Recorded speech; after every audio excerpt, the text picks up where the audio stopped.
Yomonlardan asragin Xudo, yaxshilardan qilmagin judo. Og'rimasin hech kimning dili, ko'zlar kulsin, yuz bo'lsin nurli. Yomonlardan asragin Xudo, yaxshi niyatiga yor bo'lar Xudo. Yaxshilardan o'lib andoza, yaxshilarning ko'nglidir toza. Yomonlardan asragin Xudo, yaxshi niyatiga yor bo'lar Xudo.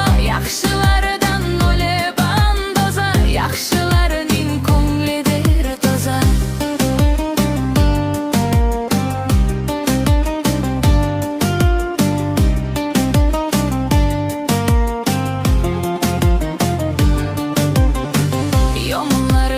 Asragin Xudo, yomon yaroq aqllar darhol, ko'ngli toza dili poklarga yaratgani mukofoti bor.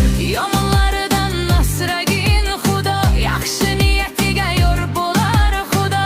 Yaxshilardan o'lib andoza, yaxshilarning ko'nglidir toza. Yomonlardan asragin Xudo, yaxshi niyatiga yor bo'lar Xudo.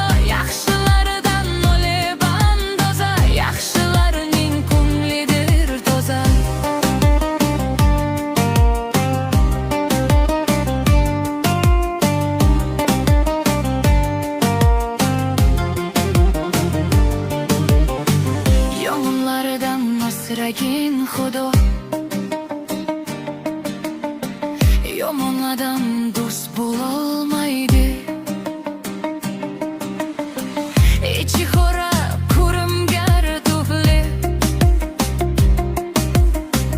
yaxshilarni hech ko'rolmaydi.